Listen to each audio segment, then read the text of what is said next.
Good evening, everyone. Welcome. Tori, Karina, Colton, welcome to you all. And Tara. Okay. This is Dr. Rao.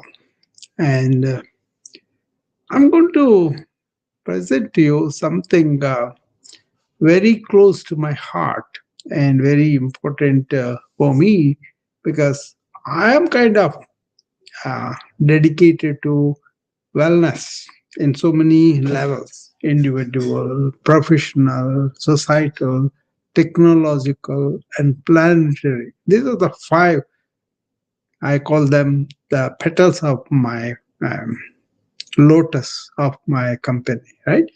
So, a large part of my life is in the scientific medicine and modern medical breakthroughs.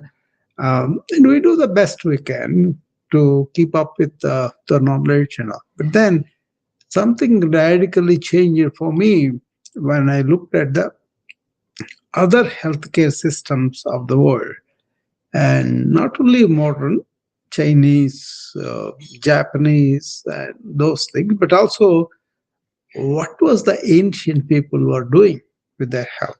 And obviously, I grew up in India, and I was always fascinated by the yogis. I hardly really knew what they're capable of doing, right? It's not like I know everything about yoga. I saw my physical education teacher. We call them drill master. So he used to take classes for us once a week and used to make us do this, some of the postures. But he didn't talk about the breathing. He didn't talk about the mind relaxation or much detail. Like what I know now compared to, I still have a lot to know. I know that. But what I know now about yoga and consciousness and other systems of the ancient India, I know very little when I was growing up. So India is as westernized as here in a way. So we were brought up in this town that is, uh, welcomed all religions, all. So it's like a real culture, polyculture, right? So we didn't really have anybody in the home taking the system of the home yoga. But after I came here at the age of 25 or so, I came up here after my completing my MBBS, which is MD equal here in India.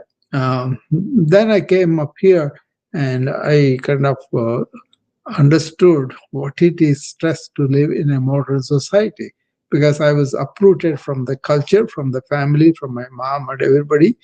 And at the same time, I was given a lot of responsibilities. I had to fend for myself. I had to find a job and all that. So I was stressed out.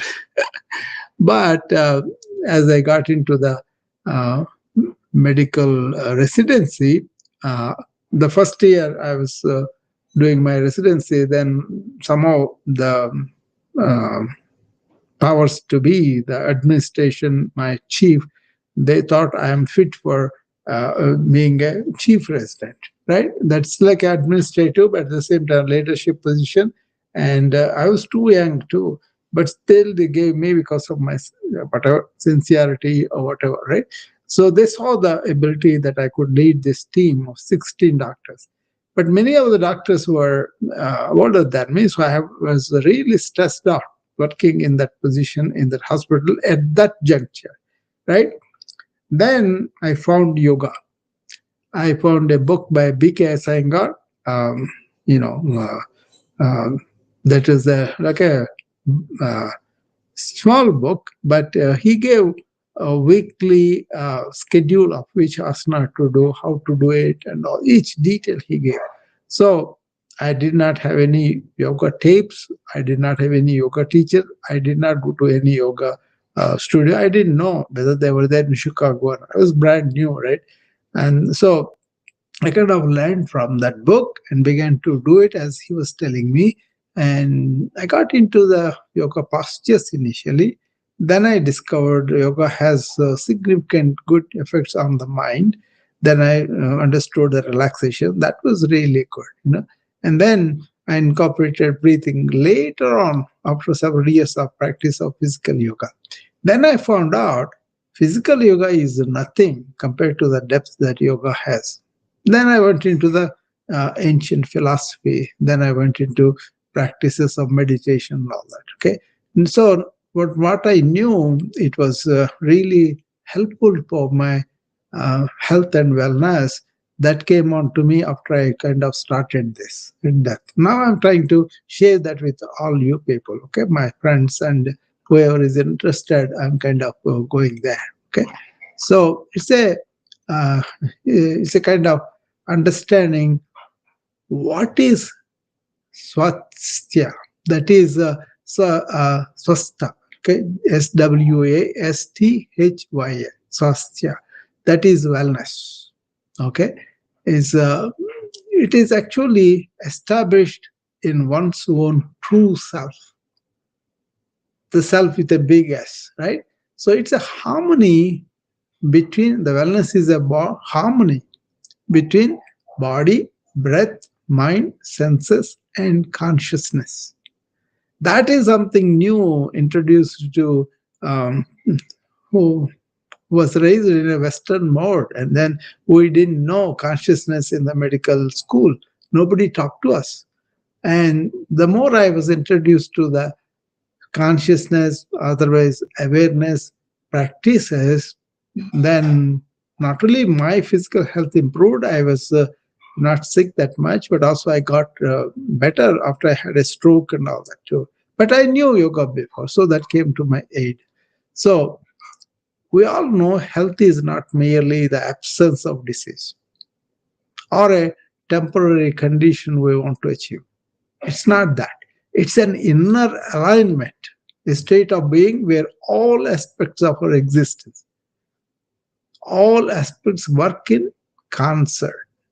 So they work together, right? So when we are established in our true nature, we experience vitality that radiates from within. Okay?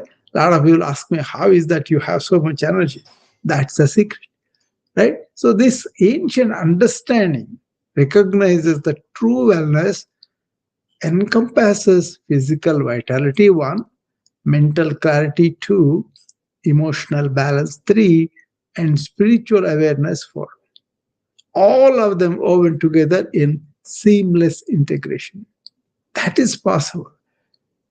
Not being satisfied with our physical wellness and then being mentally, worried, agitated, or depressed, or really emotional turmoils with each incident that we have in our life, or not having any awareness of what is our true self is. So that is what I found. Many people are like that in our society, right? So I came up with understanding this is important and then weaving them together. So there was four foundations of this ancient living.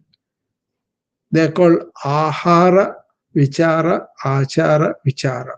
These four, okay, um, ahara, vihara, achara, vichara. These four things I kind of heard them, and then I didn't understand the significance of each one. These are Sanskrit names of ahara means food, just food, the diet that we eat, and vihara means this is a lifestyle aligned with natural rhythms of the nature and cosmos. One of the natural thing is we have to move our body. That is vihara means going out and walking around. That's all. And then achara means you have some traditions that you conduct in your life that purify your mind and heart through right action. Those acharas, the traditions, you actually do them as actions. That's the third one. And the fourth one is vichara. That means introspection, clarity, and cultivating right thinking or thinking correctly and not really being enslaved by the thinking network. And based on this, I developed a comprehensive self-care for physicians, right? And I said, okay, you have food, you have activity, exercise, you have all the uh, things that you do for your mind, and you kind of slow it down, and also you maintain your diurnal rhythms, cardinal rhythm, so that you get up and work, and the nighttime sleep and get up in the morning. Okay, that kind of thing. Okay, so I was working on that. As I began to really develop this, a lot of things came around, and began to experience how people are really doing in ancient times. And first thing that struck me was they were living an average of 125 years.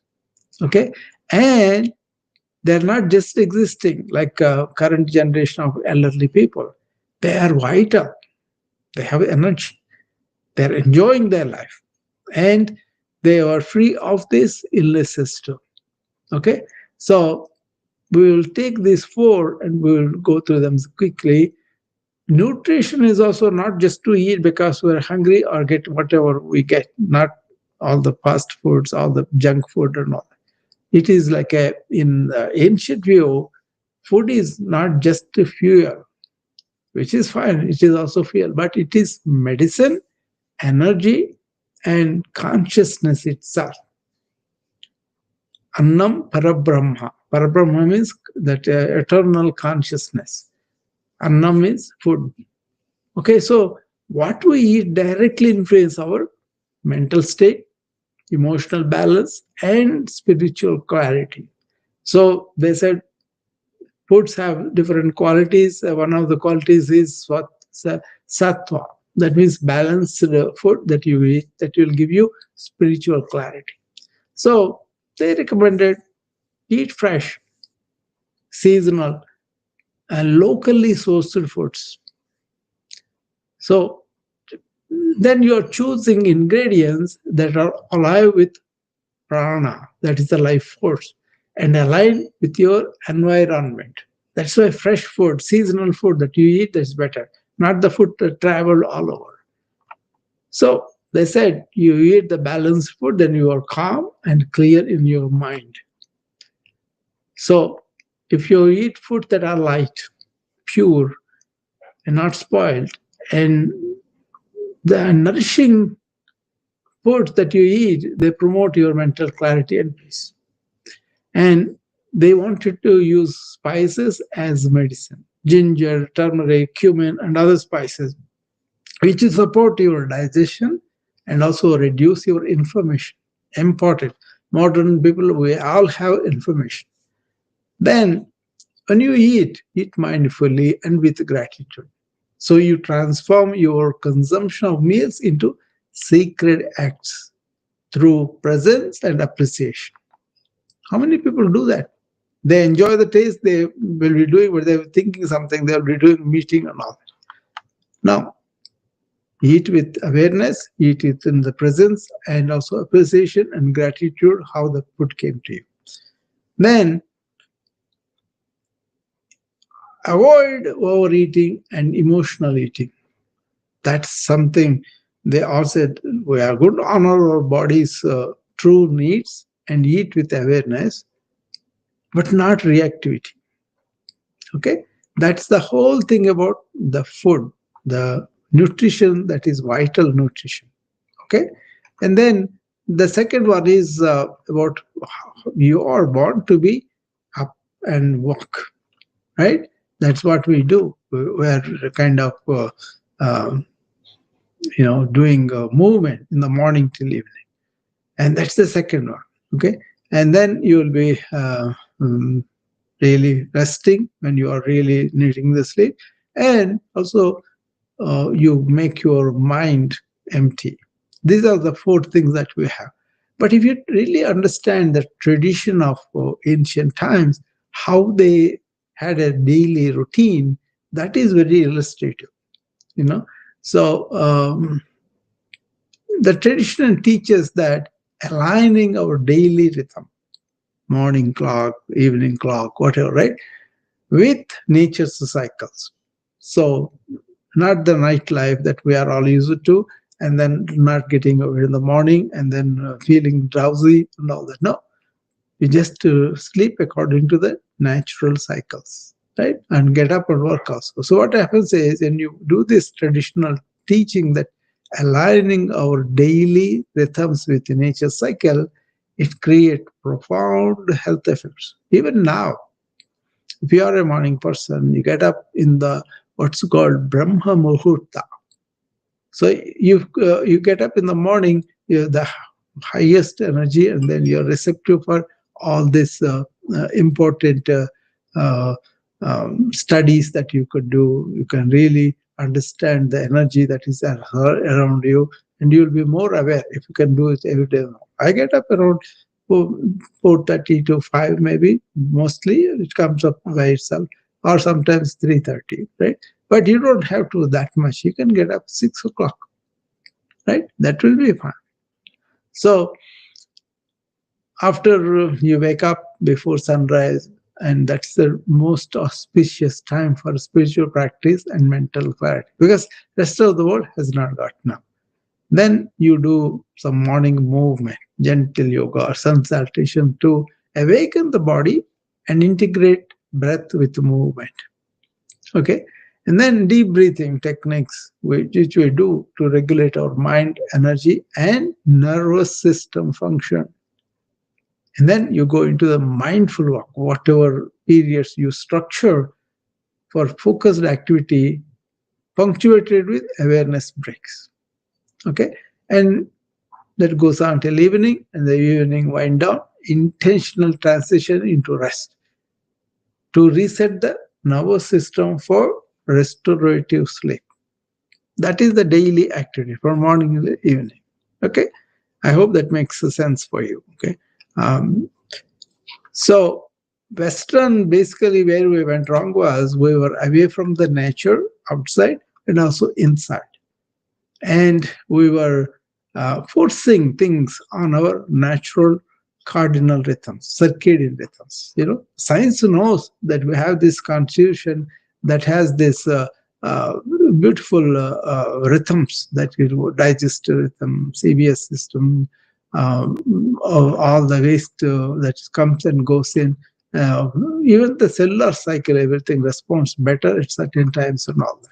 So we can go and talk about that quite well. Okay, and then once we have this ahara, which is the food, then we kind of vihara is that where you go and walk, and then uh, you really do the traditional practices that we understood. They're good from the wisdom. They developed these daily routines.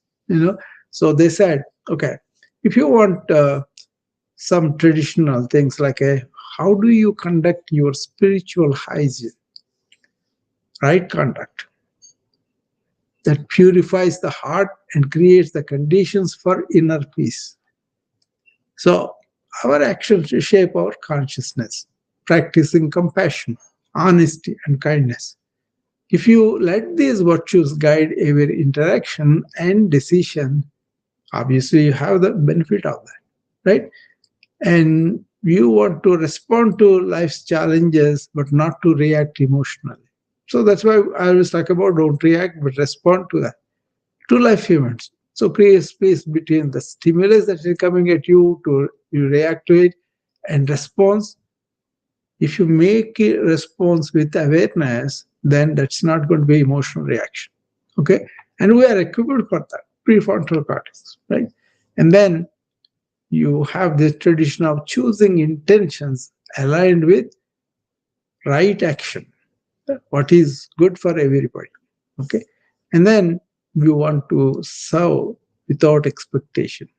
That is karma yoga, by offering your actions selflessly. And then you always want to cultivate daily gratitude, appreciation, become your inner nourishment for the soul. You are satisfied with what you have, santosha, they call it. So then you want to master your mind. How you can do self inquiry, find out who you really are. You can maintain detachment. You can maintain one pointed focus, and you can be in the present moment awareness.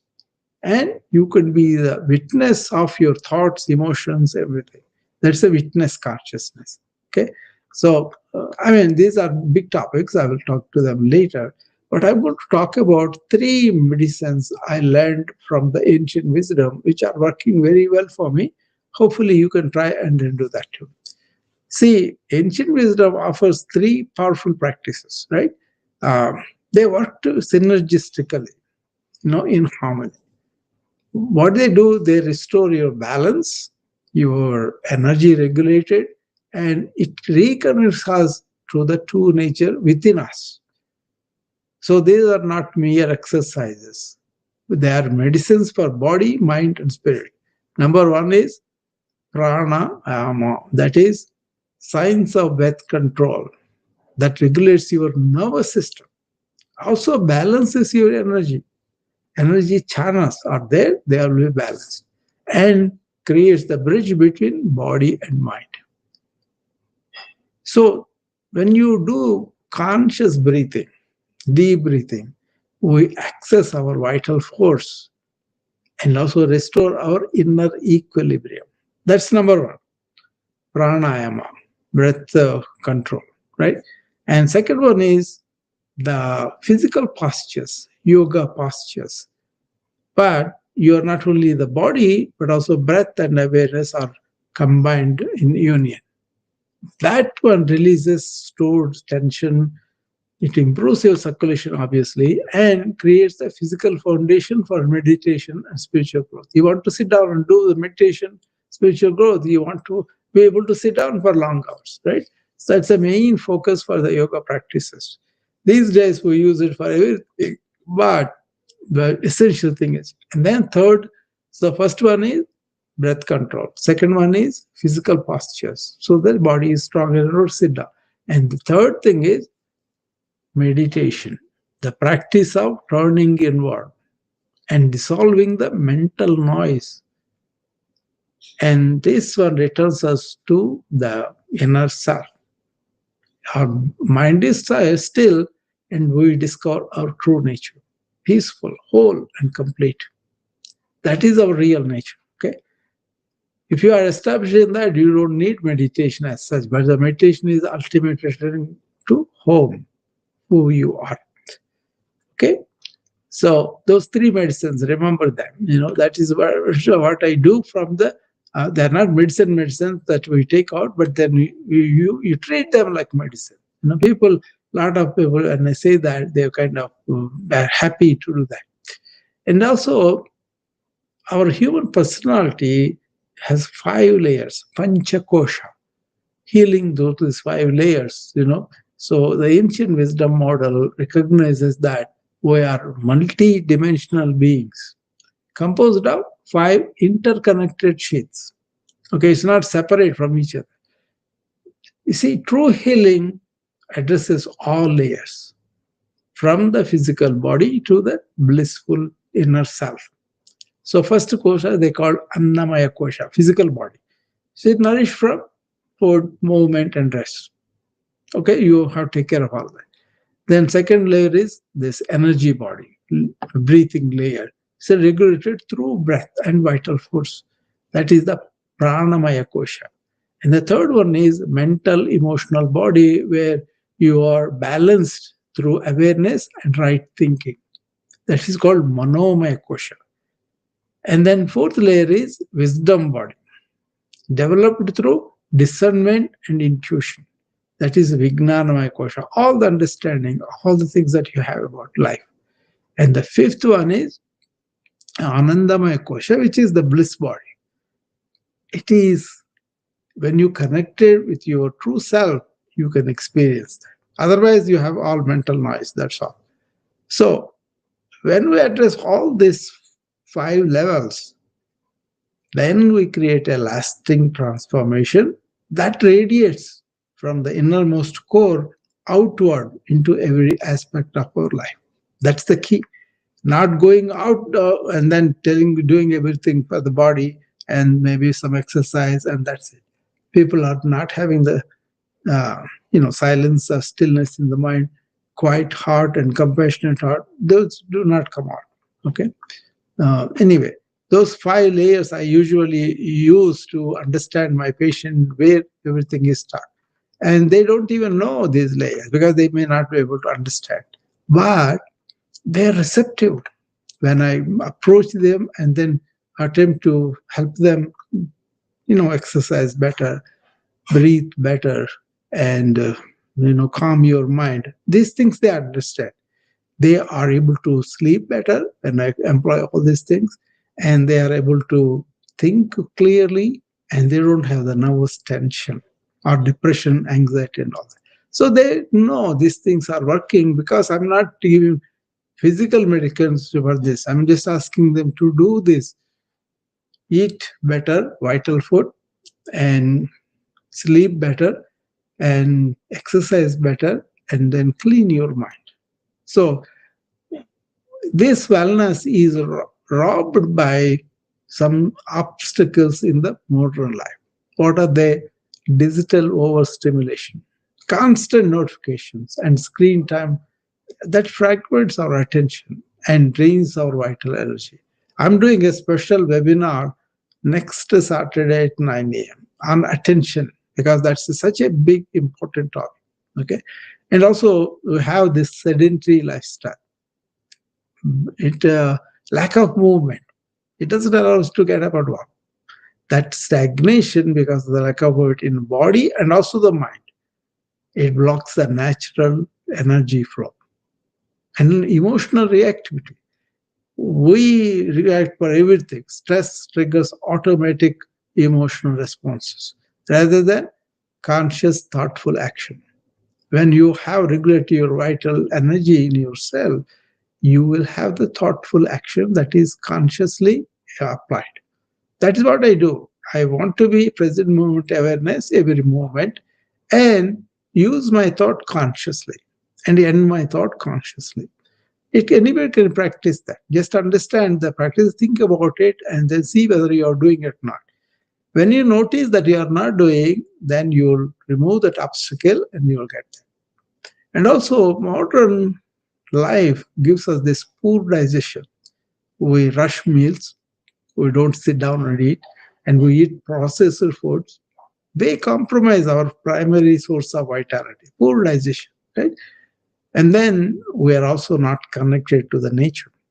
Indoor living that separates us from Earth's healing rhythms and grounding energy. Go out and walk with barefoot in the yard if you have the temperature for it. And then this chronic stress we have, persistent activation of fight or flight syndrome in the work, even though you're settled down experience, you have this scariness about, taking your license away or giving you a lot of grief about lawsuits and all that. That is there for us as doctors. Okay, so it persistent activation of the fight or flight syndrome that depletes, the reserves we have, and also our mental haziness. Clarity goes away, and then they clouds the clarity. So all these things are the modern obstacles that are disturbing the otherwise ancient wellness that we all know. Okay, so think about that. As you understand these obstacles, you can see whether they are operating in your life because you are unconsciously uh, doing that. Okay. Other thing is we have the cultures that we kind of prejudicial about. Okay, and the social media creates false benchmarks that distance us from our authentic path based on nature, our own inner nature. And then uh, biggest thing that the modern obstacle is we forget who we are. We are not the body, we are not the thoughts, we are not the emotion. They all come and go. But the inner life force is us, that is the soul or consciousness or energy or life force, whatever you call it. we know the sense of I am, and that we forget, and we think we identify with the role, or we identify with the body or mind or thoughts. Okay, so that's how we are going away from our natural self, right? So this is why I'm clear about why ancient cultures worked, why ancient people were calm, harmonious with nature and other people, and they were joyful, and they are peaceful and enjoyed themselves. Okay, so in ancient wisdom they say equanimity is important, and achieving the equanimity through yoga is important. That they call samatvam yoga uchyate, Sanskrit. Equanimity is yoga. Okay, so my proactive wellness movement, my mission here is to help modern citizens rediscover that ancient harmony using AI. For example, I use AI to bring a lot of things easier for me. I use the philosophies of Vedanta, Advaita Vedanta, that we are all one, and yoga, where my inner self is a part of that awareness surrounding everywhere. That universal consciousness is there in us. So, proactive wellness is to empower a thriving global community by bridging the timeless wisdom with contemporary tools. So we create accessible pathways for authentic well-being. That's my goal. So true wellness is proactive, not reactive. Okay, it is preventative, not corrective. It begins with remembering who we truly are with all the conditioning, stress, and noise of modern existence. So at BFL LLC, my intention is to start this movement of proactive wellness for the modern world. So bring the ancient wisdom into your everyday life, one conscious breath at a time. Okay.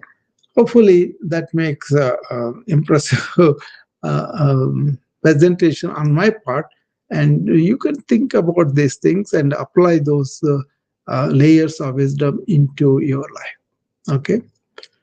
So anybody who has any comments or questions or doubts or whatever, you will come up and ask me now. Okay.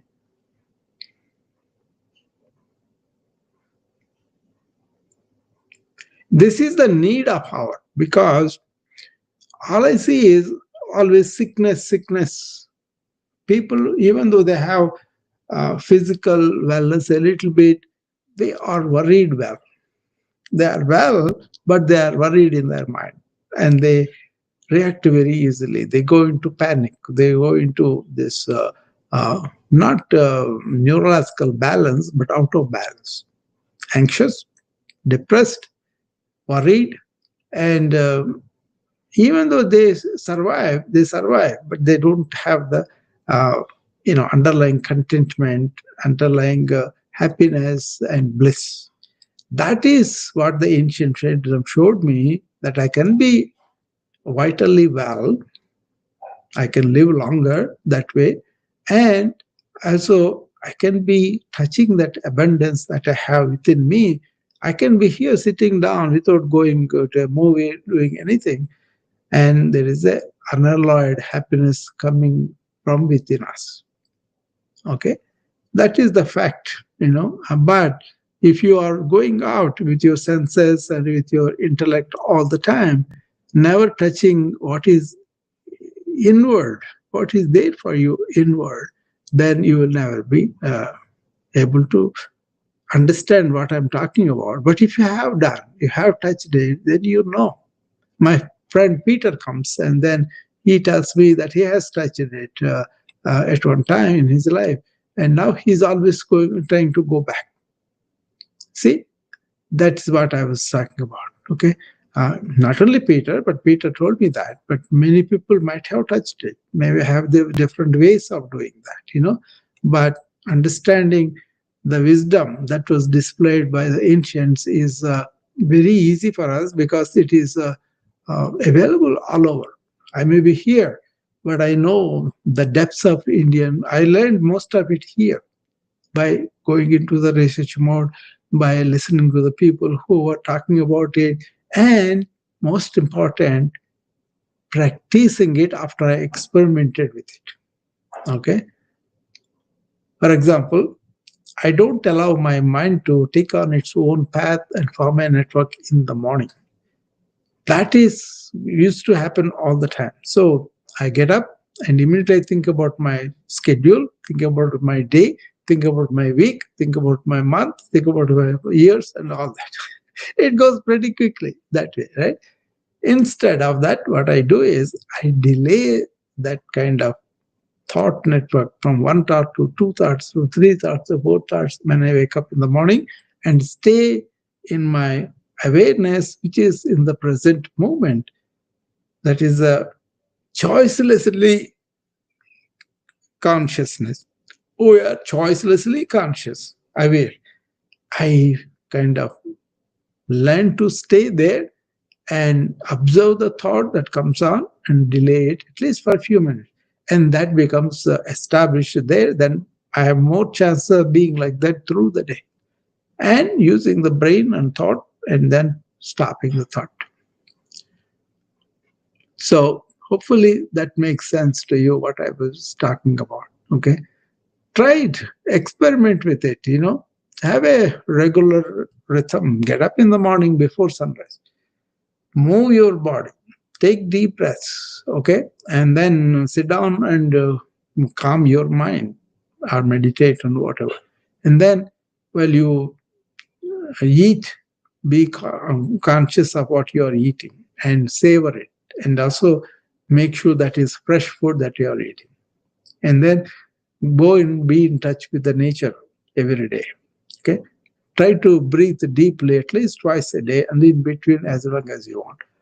What I recommend to the doctors who approach me for coaching of the burnout, which I do, what I do is I prescribe deep breathing exercises in the morning for 5 to 15 minutes according to their level of, you know, practice capability, and also they have to have the stamina to do that, right? So I make them ease into it and slowly practice. I'm there as they learn the correct technique, as they learn what is suitable for them and how they can do. And also, you know try to not to cloud your mind throughout the day in this modern times. This is what they did. They had a very simple outward, ancients I'm talking about. They had an outward simple life, inward rich life. So they understood the world better. They understood what is equanimity. They understood how to keep their mind clean, all that. So they did that. And whatever they did work, they did it selflessly so that they can contribute to the world, to life itself. Okay. Hopefully that makes sense to you. And this is practicable. This is something you don't have to change whatever religion you are practicing. You can do whatever you want to. Okay, that's fine. But it is a question of lifestyle, question of understanding there's a natural lifestyle that way. There's those four words: ahara, which is food; vihara is the activity. Vihara means taking a walk, literally taking a walk. Okay, and achara means understanding. Our ancient wisdom, past wisdom taught us so many safety things, so many things that we could practice as rituals, right? We understanding why they have come and understand applying them appropriately in our lifetime. And that is also sleeping after we are tired, unwind ourselves and allow ourselves to be sleeping completely. Actually, if you really understand what is deep sleep and really know how to unwind your mind and go to sleep, at least 4 to 6 hours deep sleep at night, you have a very good chance of detoxifying your body, liver, kidney, brain, and all that. And that is something nature gives us. So understand sleep, improve the quality, and get the benefit of detoxifying every night. This is not something you have to take for it. You just have to know how to relax and go to sleep. Okay. And in that vein, you will understand how can I empty my mind, right? So, so that is what I want to tell you. I can go into each one pretty detailed, but the problem is not about that. About you yourself, go and investigate why modern medicine, with all the money, all the tremendous amount of GDP we are putting in into our healthcare, why we are having so many chronic illnesses associated also with all those chronic illness bring a lot of suffering. People are in pain, people are mourning, people are cannot move, people are cannot do their stuff. They have constant aches and pains, and they are not really focusing very well. All those things happen, and you could be, free of the suffering of the chronic illnesses if you manage them well. That's one. And why there is so much of mental anguish, whether you have mental illness or not, people are going to not joyfully by themselves. They have to have some stimuli from somebody outside. Why you have increasing mental illness and increasing mental illness in children too? And that is happening, but we don't understand the effect of our technology. I use technology, but I don't let the technology hurt me or produce these side effects that I see in other people. Okay. Why we are not having energy that much? Why we are getting disabled from chronic illnesses so quickly that we spend our rest of our old age dependent on somebody and not having the energy to do what we want to do, not really enjoying our stay, being burdened to somebody economically and all that. So be careful about taking care of your wellness now, because what I see on the healthcare system, a lot of insurance won't be there because all the people with the ACA, 47% of them are using the ACA, and they will be paying a very high price for the insurance next year. And so they will withdraw from that. They won't have any insurance, and they will be seeking the medical care appropriately, right? So the lot of suffering is going to come that way. So my thing is, how can I avoid going to the clinics and hospitals by being smart about my lifestyles? Even above that, if I get sick, okay, fine, I'll go. But otherwise, can I help myself not smoke, not drink alcohol, walk, breathe, drink water, and make sure the food is vital food, not the junk food.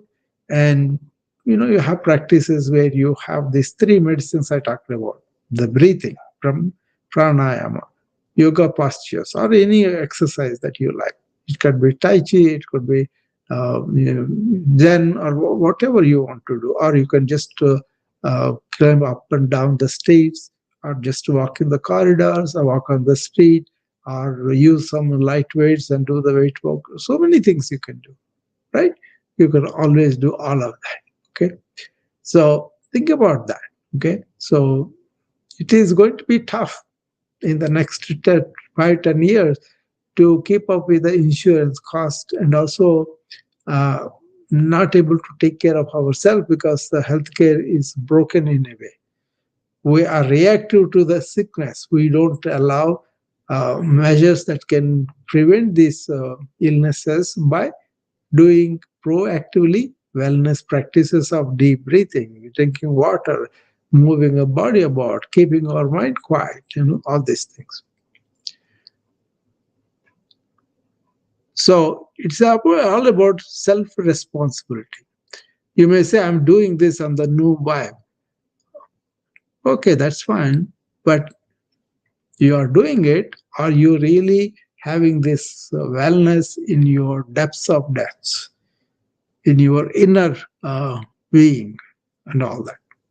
Is your mind quiet? Are you emotionally stable? Are you having harmony with other people? I'm kind of discriminated even for my accent. So what do?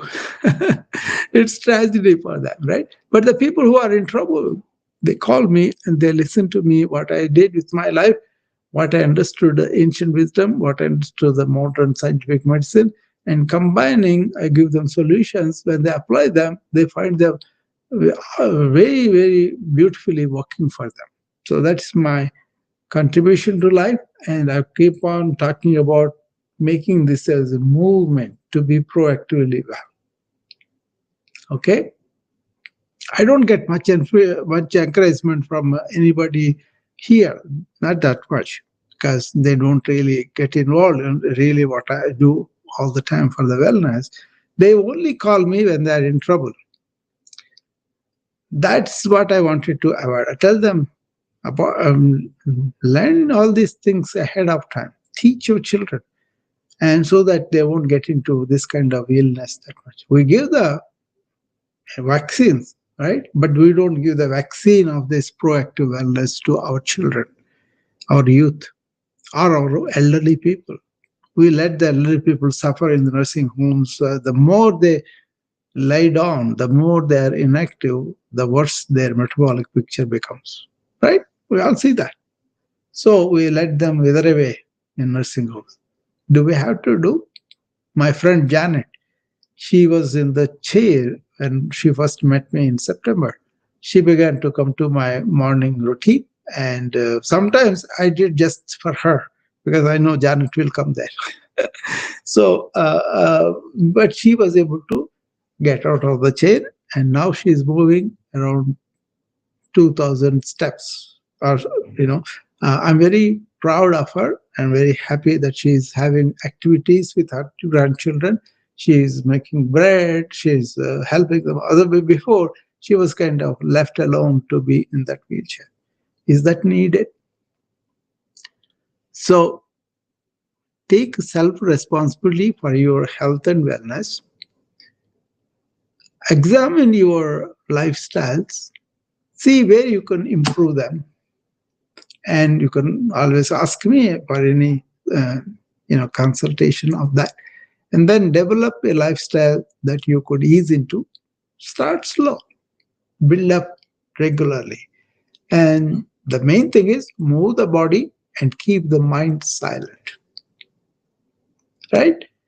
And then eat properly, breathe deep, take water.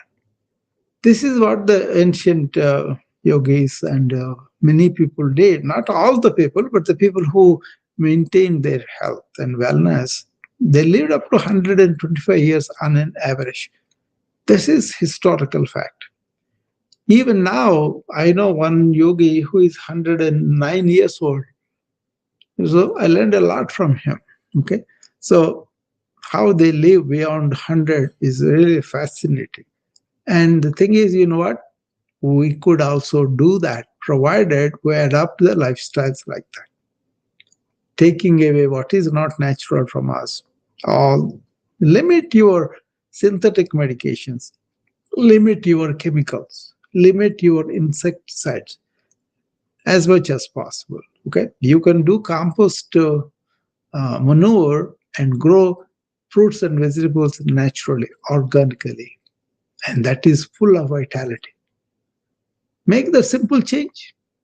Grow some vegetables in your apartment or in your garden if you can do it, and then consume them as much as possible. Or go and get the organic foods from you know from the grocery store, and then maybe they will cost you more, but in the long run you'll save a lot. You can save money for yourself, money for your county, money for your hospital, money for your country.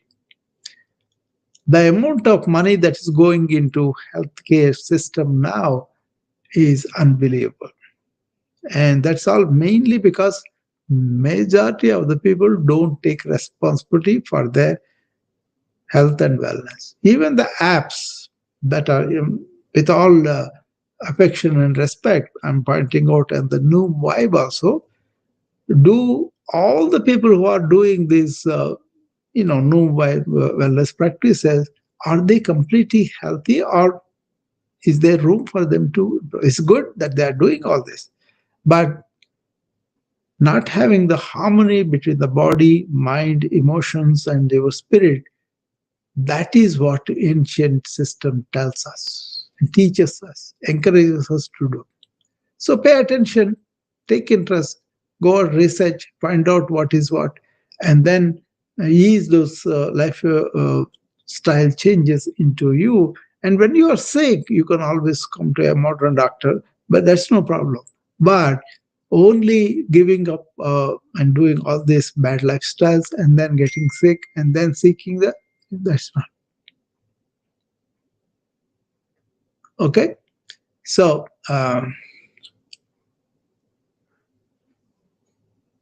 so I'm done talking by myself. If anybody has a question, I'll stay. Otherwise, I will see you again later. Okay.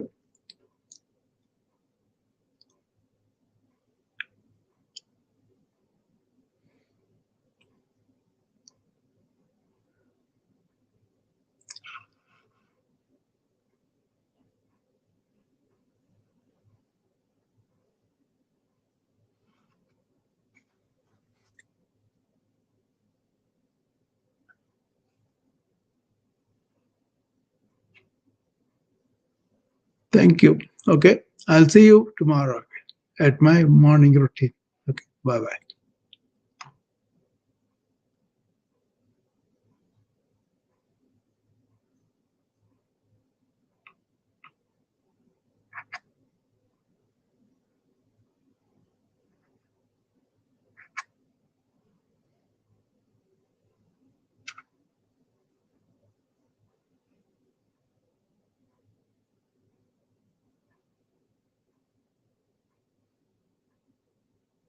bye.